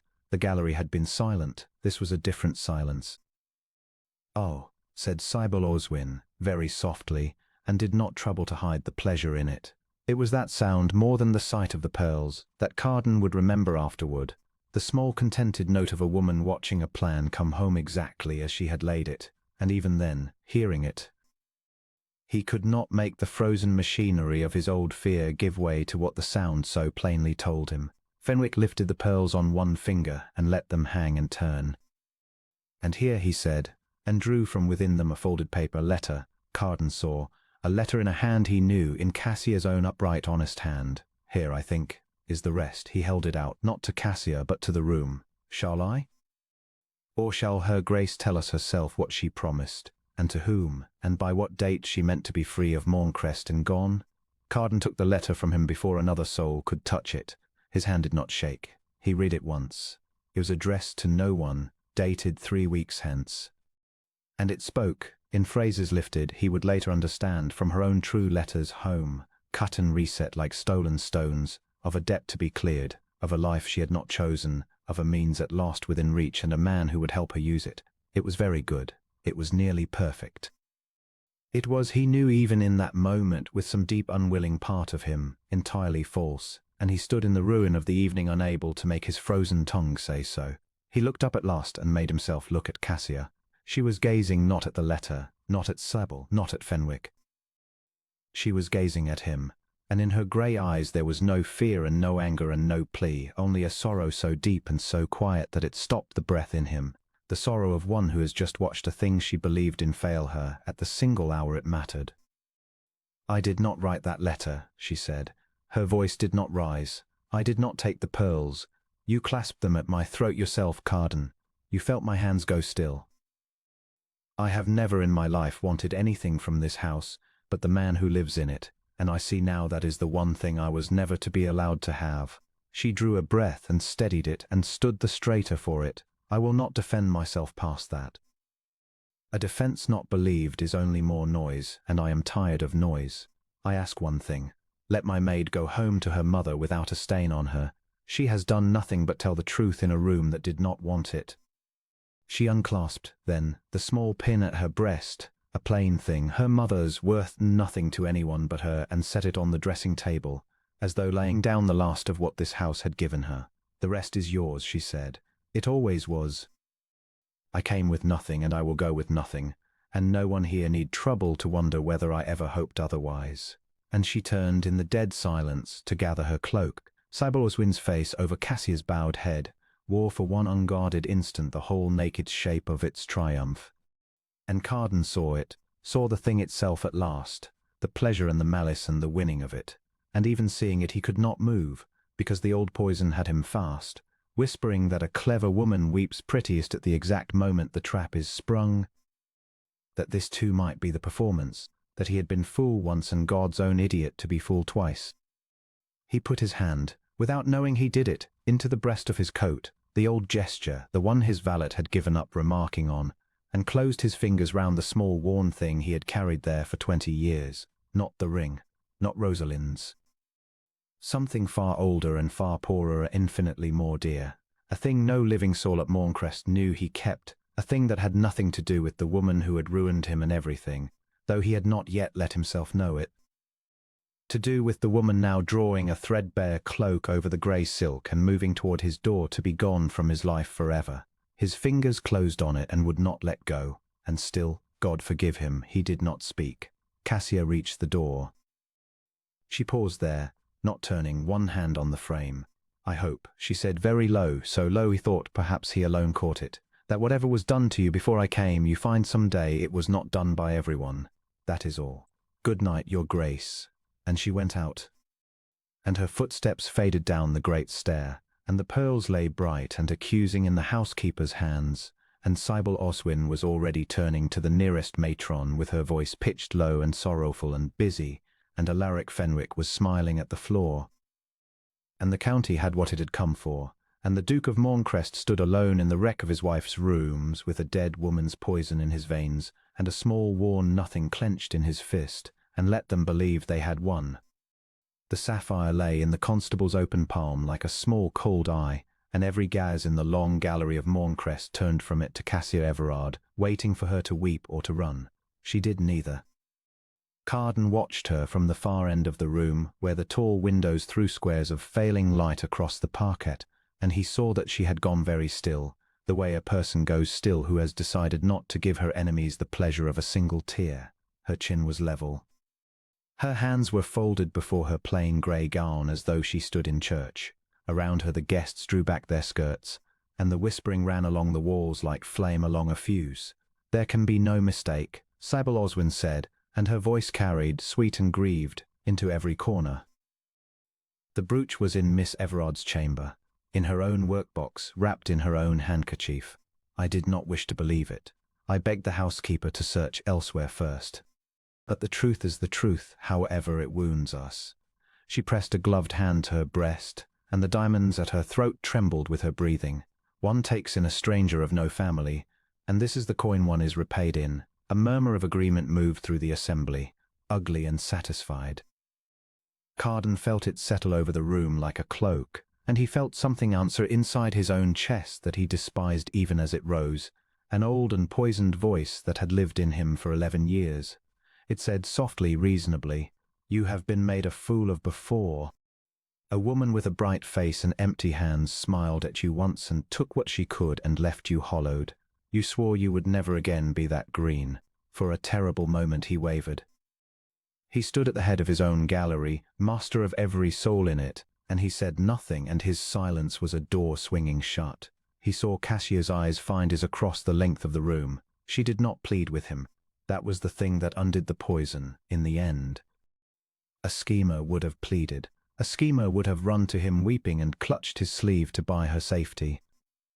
Cassia only looked at him, steadily, with something in her face that was not fear and was not accusation, but was very close to sorrow on his account, as if even now her first thought was what this would cost him. "Well, your grace," Sable said into the hush, and the false grief had thinned from her voice, and beneath it he heard, for one bright unguarded instant, triumph. "Will you not speak? The girl is under your roof. The judgment is yours to give." And it was that note of triumph, that single crack in her performance, that broke the spell. Carden had spent 11 years reading men who wanted things from him. He knew the sound of a hand closing on a prize. Sybil Oswin was not grieving. Sybil Oswin was winning, and she could not quite keep from savouring it, and a woman who savoured the ruin of another did not stumble into that ruin by accident. He came down the length of the gallery. He did not hurry.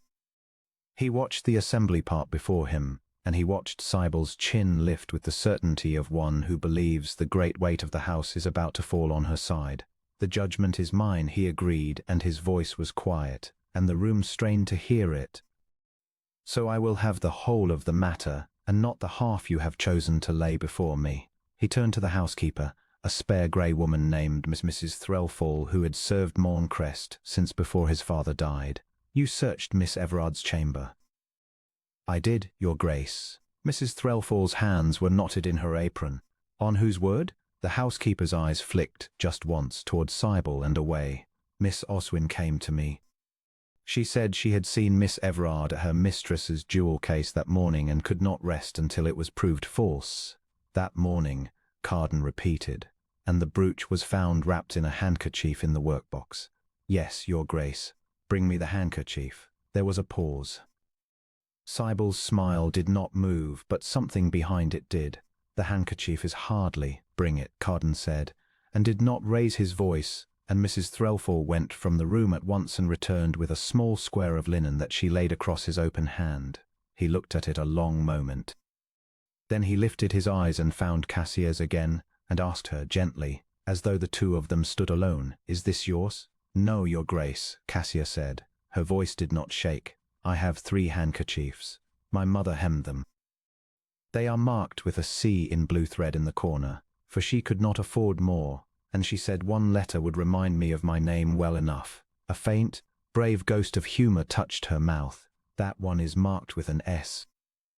Carden turned the linen in his fingers, and there, worked small and fine in white thread against white, so that it did not show unless one looked, was a single letter. S. He held it up so that the last of the daylight caught it, and he turned it slowly so that every guest in the gallery might see, and he watched Sybil Oswin's beautiful face begin at the edges, to come apart. "An S," he said. "For a girl of no family, Miss Everard keeps curious company in her workbox. She wraps stolen jewels in another woman's linen and then keeps her own 3 plain squares, marked in blue, folded beside it. A thief so careless she leaves her accuser's initial in the wrapping, and yet so cunning she is never once seen with the prize about her person." He let the handkerchief fall to the table between them. "I have hanged men on thinner evidence than you have brought me, Miss Oswin. I have also seen guiltless men hanged on exactly this much, and I did not care for the taste of it. Your Grace, Sybil began, and her voice had lost its music. You cannot mean to take the word of I have not finished.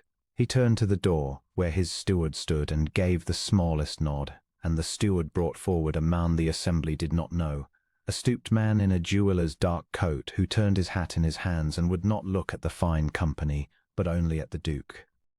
"This is Mr. Cobbett," Carden said, "who keeps a shop in the town, and who has, this last fortnight, been of great use to me, for I did not wait for this evening to begin asking questions. I began 3 days ago, when the first whisper of a missing brooch reached my ear, and I found it had already travelled further and faster than any true rumour travels, as though carried on purpose to every drawing-room in the county before the thing was even proved lost." He looked at Cobbett. "Tell them what you told me." The jeweller swallowed. "A lady came to my shop, Your Grace. 6 weeks past. She had a sapphire brooch she wished me to copy and paste cheaply and quickly, and she asked that I speak of it to no one. I made the copy. She paid in coin."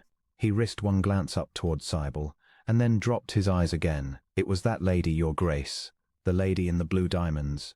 The silence in the gallery changed. Carden had felt rooms turn before, and he felt it now, felt the crowd's favour swing away from Sybil Oswin like a tide going out, and he saw her feel it too. The colour left her face in a rush and left it chalk. "He is lying," she said. "He is a shopkeeper. He will say anything for a coin. You have paid him." "I have paid him nothing but his fare," Carden said. "But you paid him a good deal, and he kept the note of it, for tradesmen are careful men who must be, in a world of great people who forget their debts." He took from his coat a folded paper and opened it. The genuine brooch, Miss Oswin, was never in Miss Everard's chamber at all. A paste copy was. "The stone the constable holds is glass. Any jeweller in England will tell you so in the turning of it to the light." He glanced at Cobbett, who nodded miserably, and a gasp went round as the constable, red to the ears, tilted the false sapphire and saw it flash the wrong, shallow way that true stones never do. "You had the copy made," Carden went on, and now his voice was very low and very even, more frightening than any shout, so that if it were ever found and questioned, you might reclaim the true one and none be the wiser.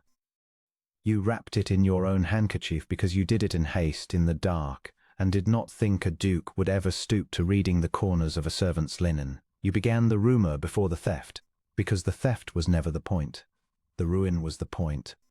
You meant to drive from this house the one woman in it you could not bear, and you did not greatly care whether it was the magistrate or the gossips who did your driving." "And why," Sybil said, and there was venom in it now, all the sweetness burned off, "why should I bear her so, Your Grace, unless I saw plainly what all the county sees, that you have made a fool of yourself over a beggar's daughter?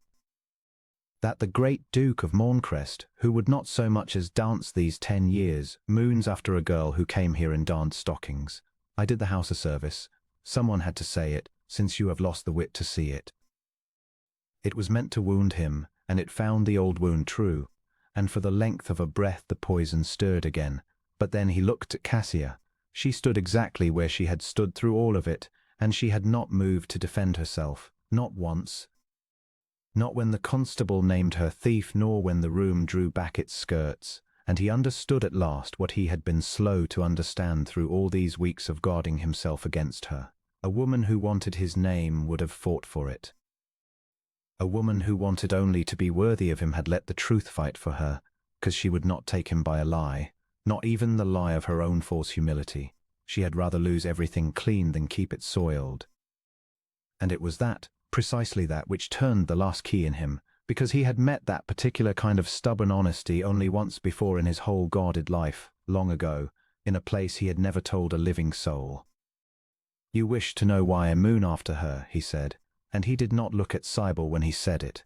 He looked at Cassia, and he crossed the last of the floor to stand before her, and the whole gallery leaned to hear. "I will tell you, since you have taken such pains to ask. 11 years ago I was not a duke. I was as a second son, and my brother lived, and I had gone up onto the northern moor in a foul December against every advice, because I was young and full of my own certainties. My horse went down on the ice at Harrowsford and rolled, and it broke, and it near enough broke me. I lay in the sleet with a shattered leg through the whole of a night, and I made my peace with dying, for no one knew where I had gone. He had never spoken of it to a living soul. He saw Cassia's eyes widen, and he went on. In the grey of the morning a child came across the ford, a girl, perhaps 10 years old, in a cloak too thin for the weather, gathering fallen wood for a fire her family could ill afford to let go out.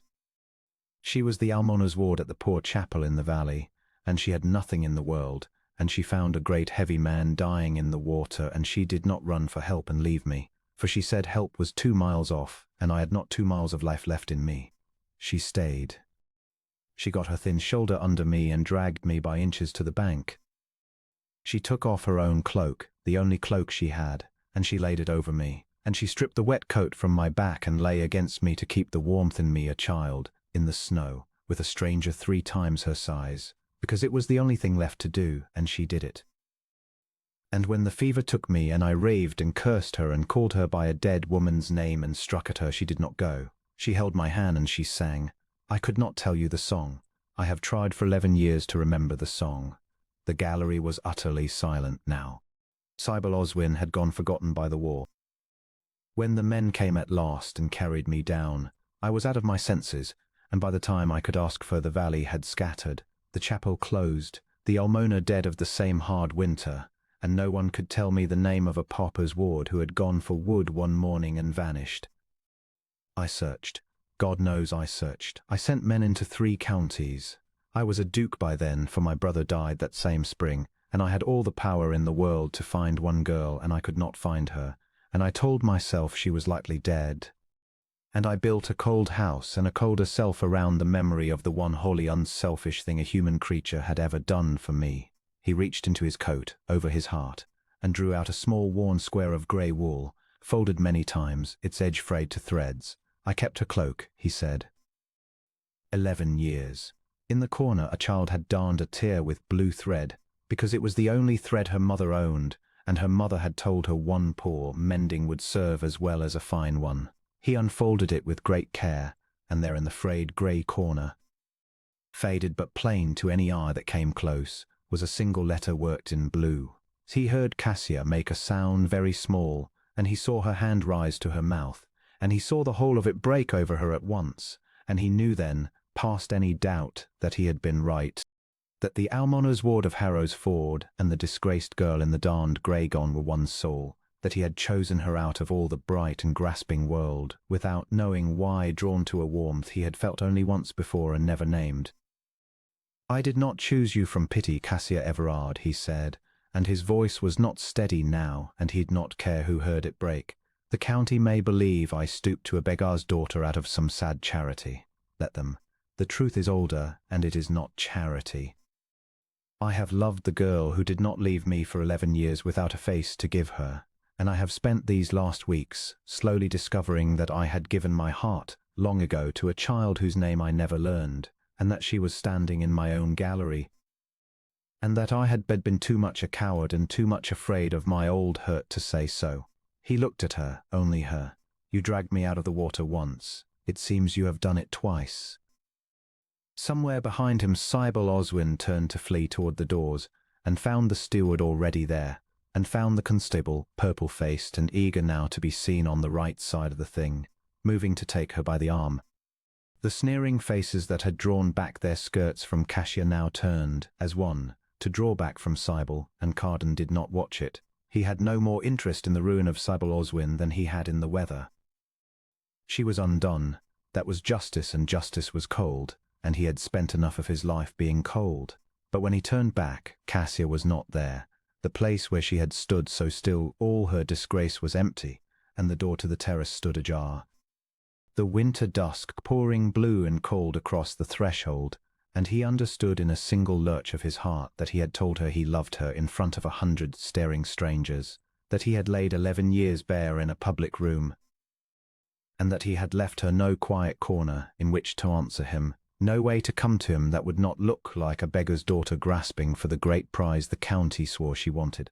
Of course she had gone. She would not be seen to run to him. She had rather walk into the freezing dark than let one soul believe she took him for his name. He did not stop for his coat. He was through the terrace doors and down the frost-slicked steps with the memory of a thin child on a moor driving him, 11 years too late and not. He swore to whatever had spared him at Harrow's Ford, one moment too late now, out into the blue dusk after the only heart that had ever come for him running.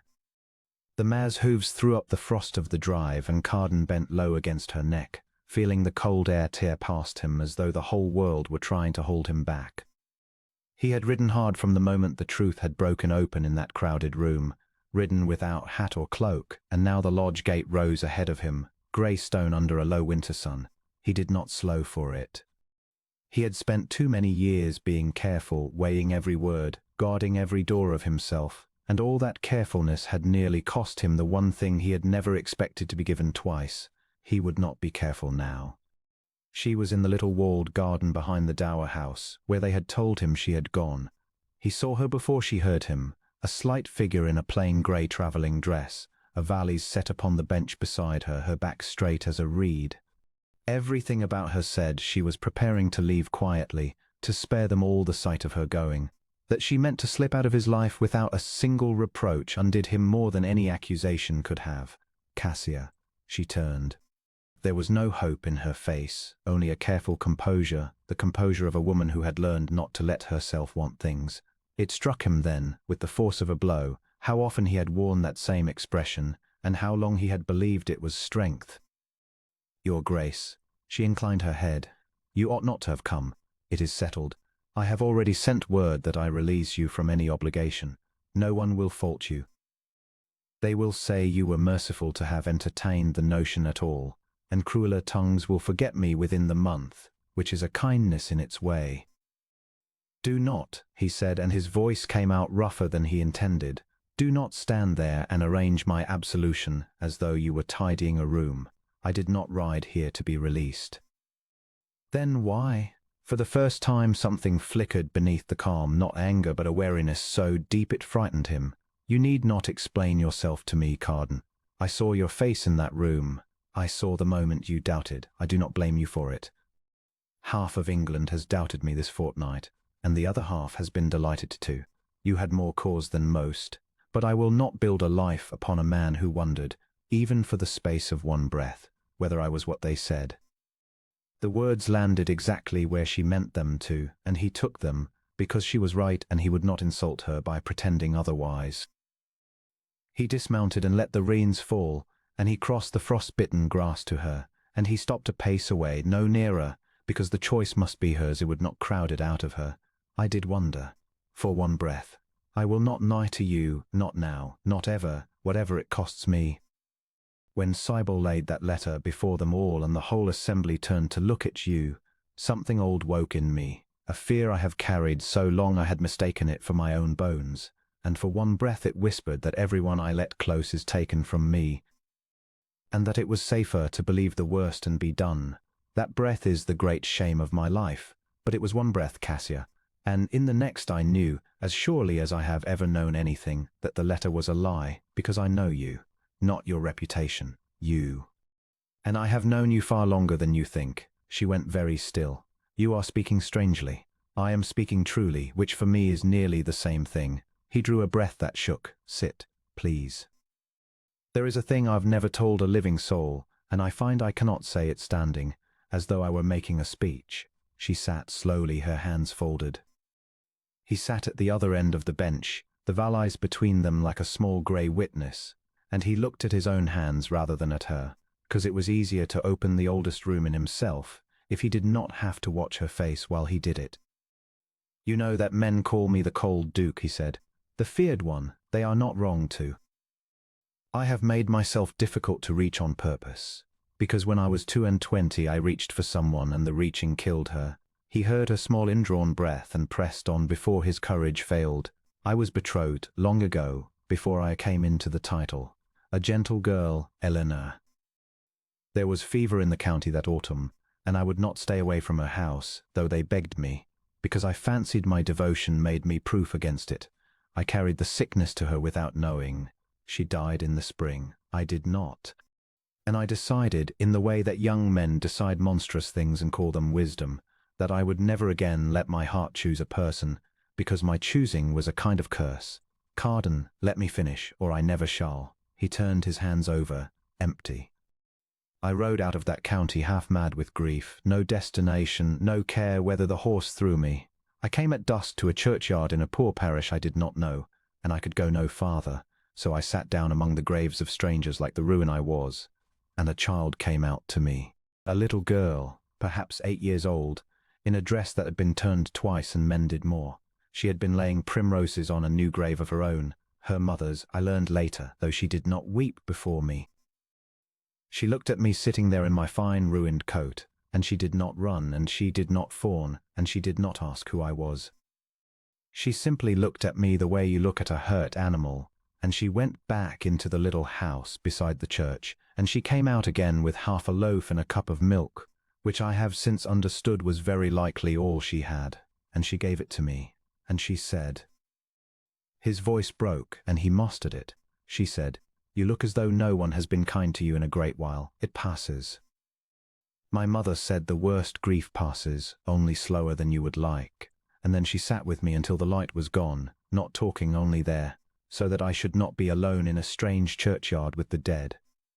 And in the morning she was gone to her chores, and I was ashamed of my state, and I rode away without so much as asking her name. I have hated myself for that small cowardice for near on 15 years. Cassia had gone white to the lips. Her folded hands had come apart and pressed flat against the bench, as though she needed the wood to hold her up. I told myself I imagined the peace of that night. He went on, quieter now. I built my walls all the higher. I became the man they fear, because a feared man is never asked to give his heart, and a heart I dared not give could never curse another soul. And then, this season at Lady Heroines, I saw a young woman set upon by every polished cruelty that room could sharpen, and she bore it without flinching, and when at last she answered them, it was not with spite, but with a quite plain truth that shamed them more than any wit could have. And I felt the strangest thing. I felt as though I had been cold for 15 years and had walked without warning into a room with a fire in it. I did not understand it. I told myself it was pity, because pity was safe. It was not pity. It was recognition, though I did not yet know of what. He made himself look at her there. It was 3 weeks ago in the long gallery, when you told me the tale of the parish where you were raised, and the mother you lost young, and the little church your father served before the living was given to a richer man's cousin, and you were turned out to make your own way. You spoke of laying primroses, and I looked at you, Cassia, truly looked, and I saw the child in the churchyard grown into the woman on the bench, and I understood that I had spent 15 years being kept alive by a kindness I had never repaid, from a girl I had never named, and that God or fortune or something gentler than either had set her down in front of me a second time and dared me to be brave enough to know her. The garden was utterly silent. A blackbird moved in the bare espalier and was still. You were the child, she said, and it was not a question, and her voice was barely more than breath. The gentleman in the churchyard. My mother had been 3 days in the ground, I remember him. I remember thinking he looked the way I felt, and that no one should feel so alone with strangers. I have wondered, all my life, whatever became of him. My father said I had likely fed some poor tinker and thought him a lord, and I let him believe it, because the man was gone and it was foolish to keep him. He became the fool who nearly let you walk out of that gate, Carden said. That is what became of him. I did not choose you out of pity, Cassia, whatever the world will say, and whatever you feared kneeling in that garden of my own doubt for one wretched breath.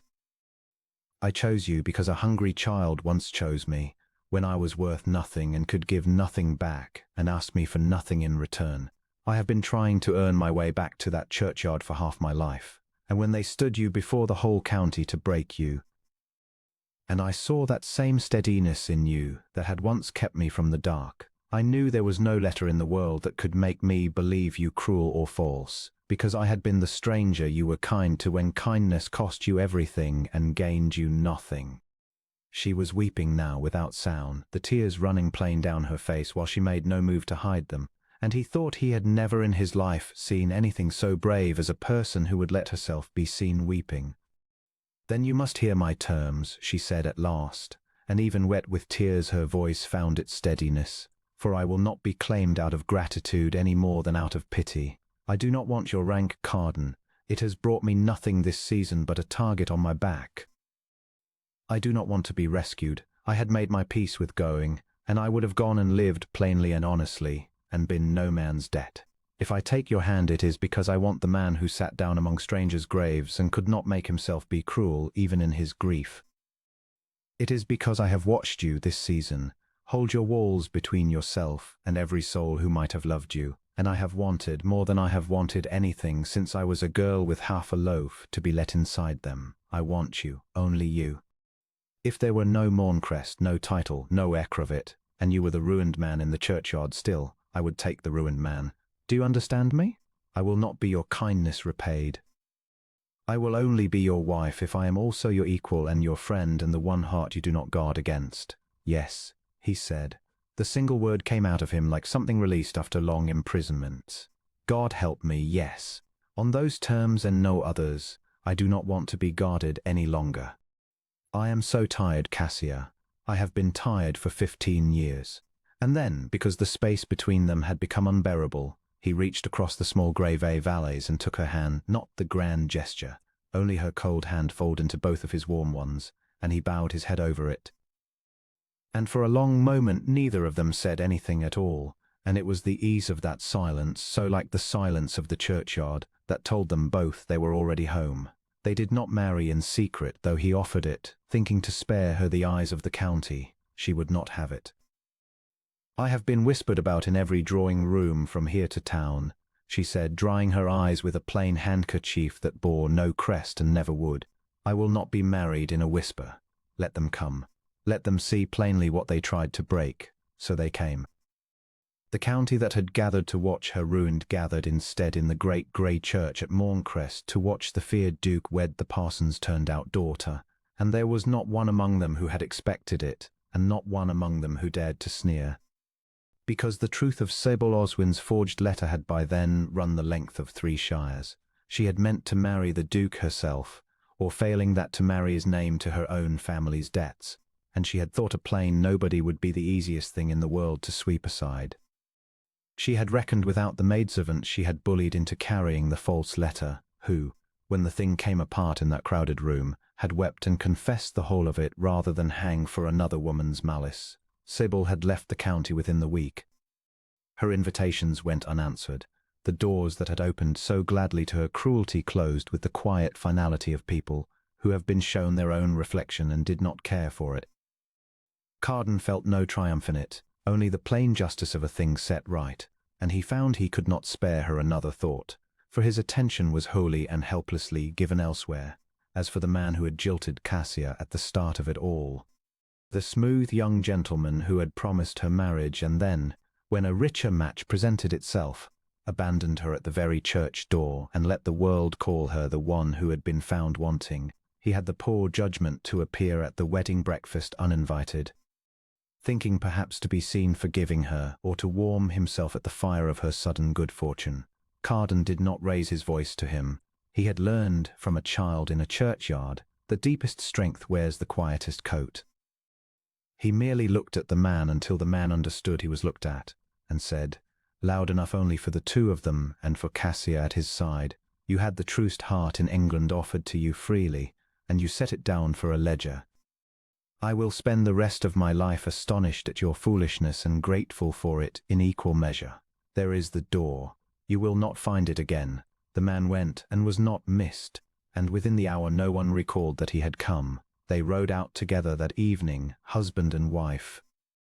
Past the lodge gate had so nearly seen her leave, and Carden turned the horses not toward the town nor toward any of his great houses, but down a rutted lane he had ridden only once before, 15 years gone, until they came at dusk to a poor parish and a small church with a churchyard beside it. He had bought the living quietly that spring, before he had dared hope for any of the rest of it, and set a good man in it, and seen the leaking roof made sound. Cassia understood the moment she saw it. She did not speak. She dismounted, and she walked among the graves in her wedding grey until she found the small worn stone she sought, and she knelt and laid upon it a handful of the primroses she had gathered that morning and carried. He now saw, all through her own wedding without a word to anyone of why. He knelt beside her in the cold grass, this man whom the world called hard and feared, and he was neither, and he never had been. He was only a boy who had once been shown a kindness among strangers' graves, and had spent his life afraid to want anything so much again. He put his arm about his wife, and she leaned into him as though she had done it 1,000 times, and the last light went out of the sky over the little church, and neither of them was alone in it. "You said the worst grief passes," he murmured against her hair, "only slower than one would like. You were 8 years old, and you were right." "Has it then?" she asked, and he heard the smile in it. "Past?" "Long since," said the Duke of Morncrest, holding the woman the whole world had overlooked, and he alone had never been able to forget. "You saw to that in a churchyard, before either of us knew your name. I have only been waiting all these years to be sure enough of it to say so." And he drew her closer against the coming dark, and stayed, and was warm, and was found,